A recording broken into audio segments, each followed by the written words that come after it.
मनोज जरांगे पाटील हे आज अंतरवाली सराटीमध्ये मराठा आरक्षण अभ्यासकांची बैठक घेत आहेत.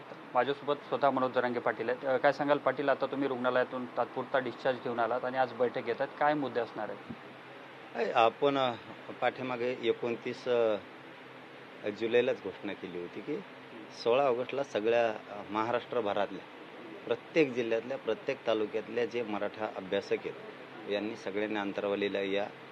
आपल्याला कसा जी.आर. काढायचा आहे बाबा, चुकलंय का, काही दुरुस्त करायचं का, कशी SOP असायची, त्याच्यात काही चुकलंय का, काढली तर काय करायचं ते प्रत्यक्ष येऊन सांगा अर्जासहित, म्हणजे त्या पद्धतीनं आपल्याला करता येईल. पण येताना सामाजिक निष्ठा घेऊनच या, राजकीय निष्ठा नको, नसता येऊ नका. कारण तुम्ही दोन दोन डगेवर हातात होणार.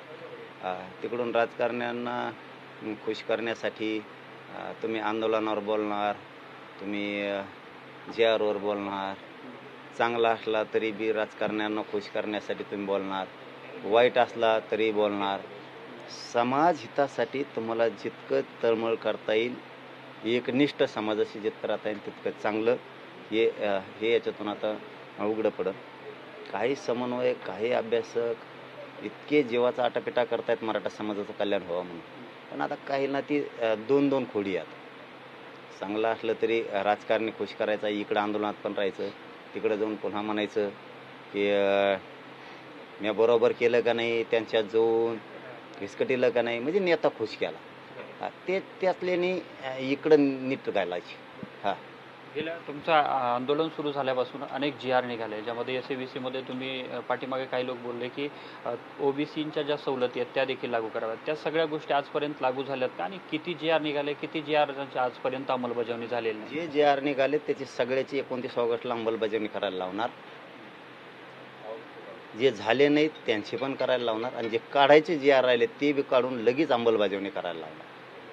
ज्या पोरांच्या नोकऱ्यापासूनचा विषय राहिला आहे, व्हॅलिडिटीपासूनचा विषय राहिला, सगळं करायला लावणार. काहीच 29 ऑगस्टच्या आंदोलनात ठेवणार नाही शिल्लक. मराठा समाजाच्या विषयात फक्त मराठा समाजाच्या विषयात SCBC असो, EWS असो, EHBC असो, ते महामंडळ असो, किंवा व्याज परताव्याचे विषय असोत, कुणबी प्रमाणपत्राचे विषय असोत, ॲडमिशनचे विषय असोत, व्हॅलिडिटीचे विषय असोत, मराठा समाजाचे त्यांनी 28 तारखेलाच यायचं आपण आपले अर्ज घेऊन. कारण इथं पोरं ठेवणार आहेत तुमचे अर्ज स्वीकारायला, आणि 29ला आम्ही सरकारला म्हणणार आहेत हे अर्ज येतं निकाली काढा. जो येणार नाही त्यांनी पुन्हा आमच्या नावाने करायचं नाही. हे झालं नाही, तेव्हा झालं नाही, तुम्ही झोपणार घरी, आणि मग इकडं म्हणणार यावं झालं नाही, आमचं तेव्हा झालं नाही. मराठा समाजाचं कुठं नुकसान केलंय खरं असून त्यांनी सगळ्यांनी अर्ज घेऊन यायचे. खरं असून म्हणतो तुम्ही काही पण घेऊन येणार तर ते नाही.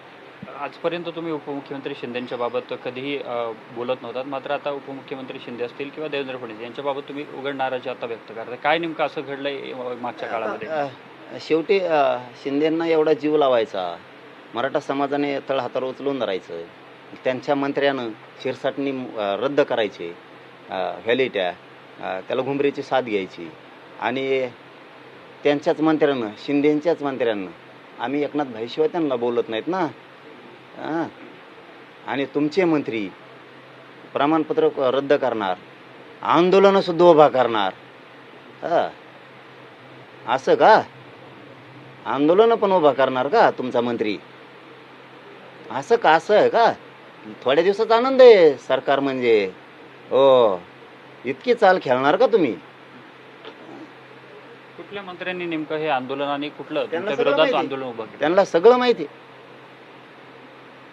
सगळं माहिती. शिरसाटने काय केलंय, कसं केलंय, कसे प्रमाणपत्र रद्द केलेत, कसे आंदोलन उभे करतो, सगळं माहिती आहे त्यांना. नावं सांगतोय ना, कुणी काय विचारताय तुम्ही मला? इथं का झाकून लपून थोडं काही आहे, सगळं ओपन आहे.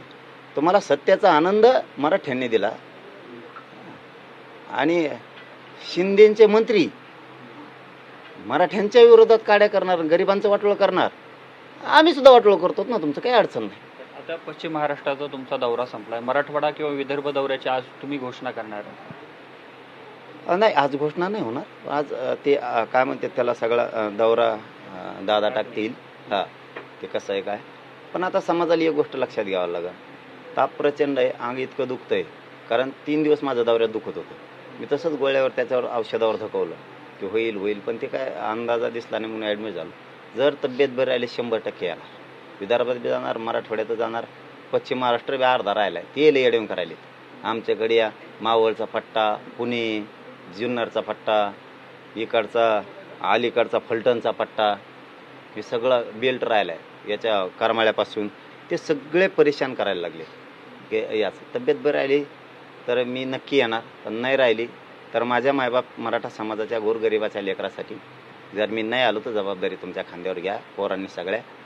आपण आपल्या गावात बैठका घेऊन घरोघरी जाऊन बैठका घेण्यापेक्षा घरोघरी जाऊन सांगा की शेवटचं आंदोलन आहे, आपल्या लेकराबाळाचं आयुष्याचं पिढ्यानं पारचं कल्याण होणार आहे, सगळ्यांनी आंतरवालीच्या आंदोलनाला भेट द्या हे जाऊन सांगा. वाट बघू नका, तालुक्यातला घेऊन नाही आला, जिल्ह्यातला येऊ नाही आला. आपण गरिबांनीच आंदोलन हातात घ्यायचं, गरिबांनीच मालक व्हायचं, गरिबांनीच समाज राज्यातला सुधारायचा, एवढी ताकद सगळ्यांनी लावा. नक्कीच धन्यवाद. माझ्यासोबत मनोज जरांगे पाटील होते. आणि आता 29 ऑगस्टला जे आंदोलन होणार आहे त्या आंदोलनामध्ये कुठलाही विषय राहणार नाही, सर्व अंमलबजावणी करून घेणार, अशा प्रकारचं स्टेटमेंट मनोज जरांगे पाटील यांनी केलं. आता थोड्या वेळातच बैठकीला देखील सुरुवात होणार आहे. कॅमेरा पर्सन विकी चव्हाणसह मी अशोक काळकुटे, TV9 मराठी, आंतरवाली, सराटी, जालना.